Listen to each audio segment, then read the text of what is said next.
Okay बेटा, welcome students. देखिए बेटा, आज हम नेक्स्ट चैप्टर स्टार्ट कर रहे हैं आपका सॉलिड स्टेट। सॉलिड स्टेट बेटा, as you know very well, solid state, solid it is a state of matter, possess rigidity, have definite shape and definite volume. ये आपको पहले से पता है बेटा। सॉलिड हमारे पास दो टाइप के होते हैं, एक होता है अमॉर्फस सॉलिड और एक होता है क्रिस्टलाइन। एमॉर्फस और क्रिस्टलाइन दो टाइप के हमारे पास सॉलिड होते हैं। अब इसमें बात कर रहे हैं हम what is the amorphous, what is the crystalline. देखिए एमॉर्फस सॉलिड के लिए, in amorphous solid constituents particle, in amorphous solid constituents particles are randomly distributed. Constituents particle are randomly distributed, यानी कि that is there is no fix pattern. जैसे मान लीजिए ये कोई सॉलिड है और ये एमॉर्फस सॉलिड है, तो इसके कॉन्स्टिट्यूएंट्स पार्टिकल में कोई फिक्स पैटर्न नहीं होगा, रैंडम डिस्ट्रीब्यूशन होगा। मगर क्रिस्टलाइन सॉलिड्स अरेंज्ड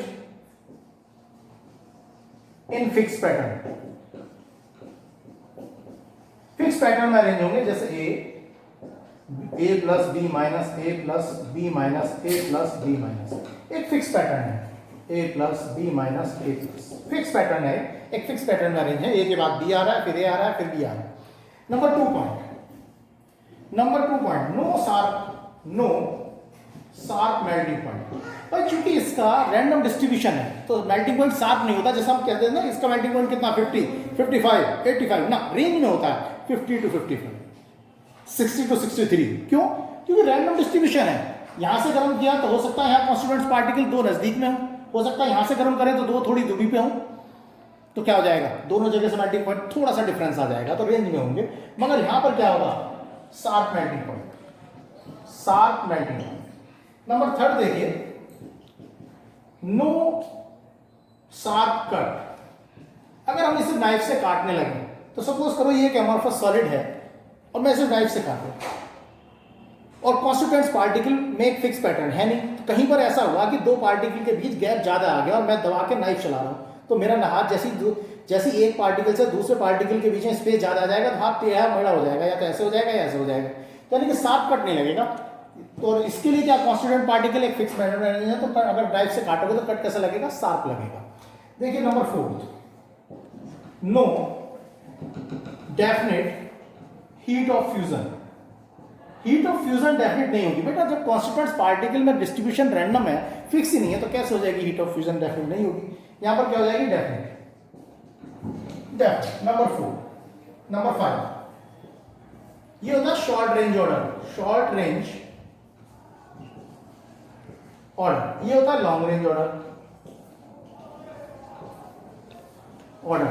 देखिए शॉर्ट रेंज ऑर्डर का क्या है, जैसे अमॉर्फस सॉलिड बन रहे हैं, उसमें कॉन्स्टिट्यूएंट्स है, रैंडम डिस्ट्रीब्यूशन है, ऐसे रैंडमनेस है। रैंडमनेस का मतलब है इन दो पार्टिकल के बीच में डिस्टेंस जितनी होगी, हो सकता है इन दो में भी इतनी हो, मगर तीसरे में प्रोबेबिलिटी नहीं है इतनी हो, क्योंकि रैंडम डिस्ट्रीब्यूशन थोड़ी बहुत कमियां ज्यादा हो जाएगी। तो अगर ये थोड़ी बहुत देर तक ऑर्डर भी सेम भी रहे कि इसके बीच का इंटरमीडिएट डिस्टेंस यहाँ सेम है, तो फोर्थ में गड़बड़ हो जाएगी, नहीं तो फिफ्थ में गड़बड़ हो जाएगी, मगर इसमें गड़बड़ नहीं होगी। ये तो ए plus B minus A plus B minus A plus B minus, यानी कि ऐसे ही चला जाएगा। तो इसका ऑर्डर क्या होगा, बहुत ज्यादा टाइम तक ये ऑर्डर फॉर्म में है, तो लॉन्ग रेंज ऑर्डर, ये शॉर्ट रेंज ऑर्डर है। ठीक है, नेक्स्ट देखिए नंबर 6, दे शो आइसोट्रॉपी। ये आइसोट्रॉपी शो करते हैं। तो आइसोट्रॉपी वर्ड का मीनिंग क्या है? आइसोट्रॉपी वर्ड का मतलब है दे show same value of physical property in all direction. Her direction में फिजिकल प्रॉपर्टी की सेम डायरेक्शन है। जैसे ये मैं कोई यहाँ पर मैंने कोई एमॉर्फस सॉलिड ले लिया और मैंने इसको एक्स वाई और जेड एक्सिस में डिवाइड कर दिया। ये तो हो गई एक्स एक्सिस, ये हो गई वाई एक्सिस, और ये क्या हो गई, जेड एक्सिस। देखो रैंडमनेस एक्स पर भी है, रैंडमनेस वाई पर भी है, रैंडमनेस जेड पर भी है।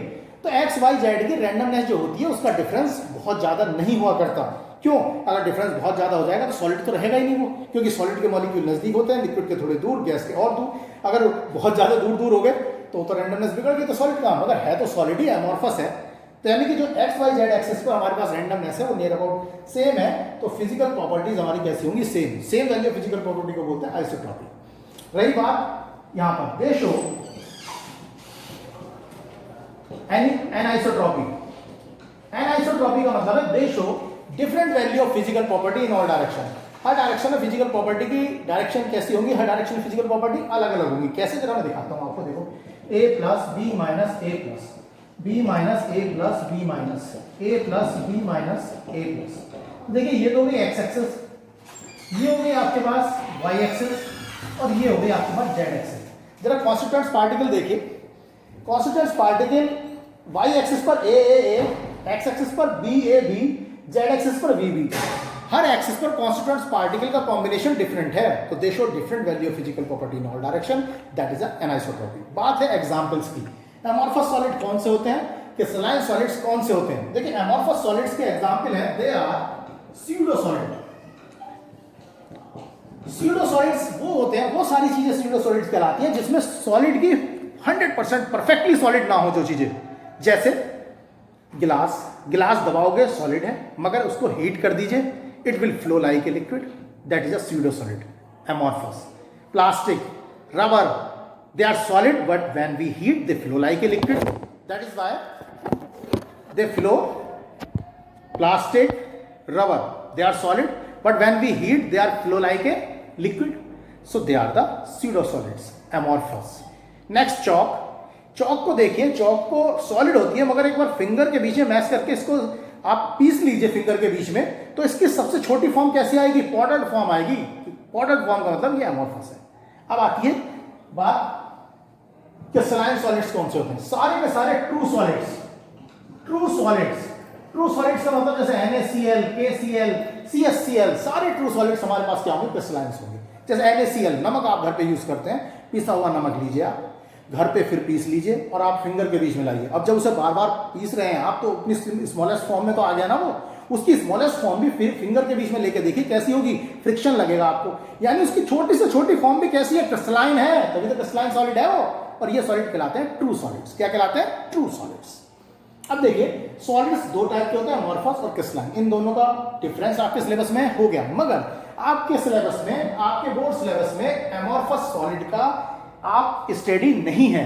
आपके सिलेबस में जो स्टडी है केवल क्रिस्टलाइन सॉलिड्स की है। किसकी है, केवल क्रिस्टलाइन सॉलिड्स की। तो आगे हम केवल क्रिस्टलाइन सॉलिड्स को पढ़ेंगे। चलिए देखिए हमारे सिलेबस में बेटा है क्रिस्टलाइन सॉलिड, अमॉर्फस नहीं है। तो हम बात कर रहे हैं क्लासिफिकेशन ऑफ क्रिस्टलाइन सॉलिड्स। तो यहां पर देखिए बेसिकली सुन लीजिए, crystalline solids are classified। Classification of crystalline solids की बात करते हैं बेटे। Basically crystalline solids are classified on the basis of binding force, on the basis of binding force, on the basis of binding force between the constituents particle, तो on the basis of binding force they are of following types. Number 1 molecular solids. देखिए molecular solids are those solids in which van der Waal force of attraction is present as a binding force. तो यहां पर होता है van der Waal force of attraction, van der Waal force of attraction is present between the constituents particle. For example जैसे solid CH4, solid CO2, xenon, helium, I2, ये हमारे पास क्या हो जाएंगे, हमारे पास यहाँ मॉलिक्यूलर सॉलिड्स है। ये हमारे पास क्या है, मॉलिक्यूलर सॉलिड्स। देखिए number 2 ionic solids. Ionic solids are those in which electrostatic force of attraction is present as a binding force. Electrostatic force of attraction is present as a binding force. For example NaCl, KCl, CHCl, ये हमारे पास आयनिक solids हो गए। Number 3 आयनिक solids के बाद हम ले रहे हैं metallic solids. Metallic solids are those solids in which metallic bond is present as a binding force. metallic bond is present as a binding force. इसका एग्जांपल सारे मेटल, कॉपर, सिल्वर, जिंक, कोई भी मेटल दे दे, metallic solid है।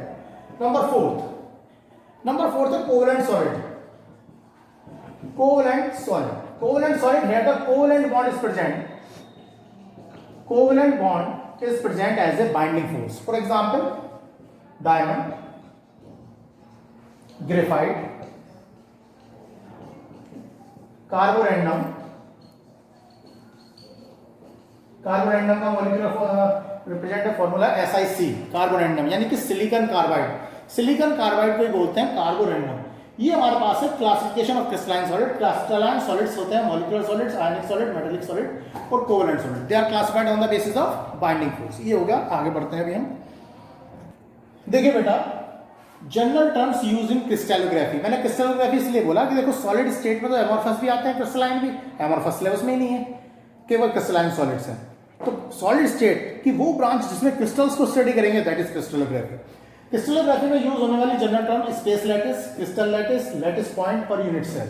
ये general terms हैं जो chapter को पढ़ते हुए जनरली आएंगी। इनको बात करते हैं, क्या होता है स्पेस लैटिस, क्या होता है क्रिस्टल लैटिस, क्या होता है लैटिस पॉइंट, क्या होता है यूनिट सेल। क्रिस्टल लैटिस और लैटिस यूनिट सेल ये तो पूछी भी गई है। तो देखिए जरा, एक में क्रिस्टल लैटिस का मतलब है क्रिस्टल की ज्योमेट्री बना लेना।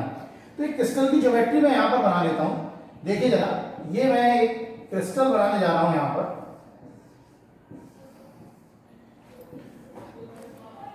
आप देखते रहिएगा, आपको समझ में आ जाएगा मैं कैसे बनाता हूं। ये मैंने ये बनाया,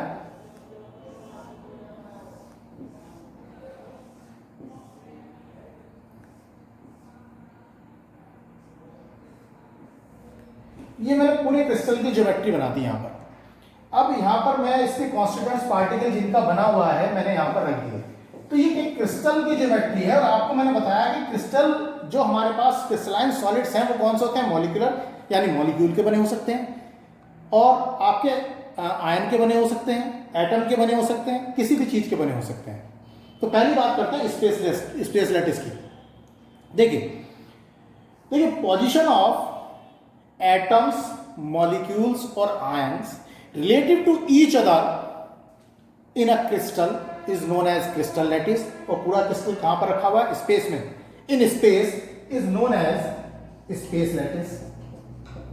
These atoms, molecules और ion designated by some points, इनको कुछ पॉइंट से दिखाया गया है। These points are known as lattice point. These points are known as lattice point. ठीक है जी। तो position of atoms, molecules और ions related to each other in a crystal is known as crystal lattice. In space is known as space lattice. These atoms, molecules और ions represented by some points. These are known as lattice points. अब बची unit cell. देखिए इस पूरे को बनाने के लिए मैंने सबसे पहले केवल इतना पोर्शन बनाया था, फिर इसके जैसा दूसरा, इसके जैसा तीसरा, इसके जैसा चौथा और 4 इसके नीचे है। तो इस पूरे क्रिस्टल का सबसे छोटा पॉइंट जो होगा वो यूनिट सेल है। जैसे ये वॉल है, ये वॉल है, इस वॉल को बनाने के लिए सबसे पहले एक ईंट रखी गई, ठीक है, उसके ऊपर दूसरी, उसके ऊपर तीसरी, उसके ऊपर चौथी, एक के ऊपर एक, तो ये पूरी वॉल बन गई। तो वॉल की सबसे छोटा पोर्शन क्या हुआ, ईंट, तो वो उसकी यूनिट सेल है। तो क्यों बच्चों, समझ में आ रही है बेटा? अब देखिए जरा, तो इसको बनाने के लिए सबसे छोटा पहले ये बनाया था। तो यानी कि यूनिट सेल क्या है, unit cell it is a smallest repeating unit which when repeated over and over again and again in a crystal. Crystal को बनाने में जो चीज एक के बाद एक रिपीट होती चली गई वो उसकी यूनिट सेल है। तो smallest repeating unit in a crystal which when repeated over and over again and again, that is known as unit cell. तो ये पोर्शन इसका क्या है, यूनिट सेल। क्या है इसका, यूनिट सेल। देखिए आपका ये यूनिट सेल हो गया, स्पेस लैटिस हो गया। अब बात करेंगे हम अगले टॉपिक की, ज्योमेट्री ऑफ यूनिट सेल।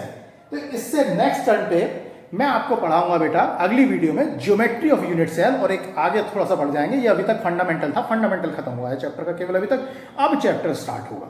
ठीक है, ओके बेटा, थैंक यू।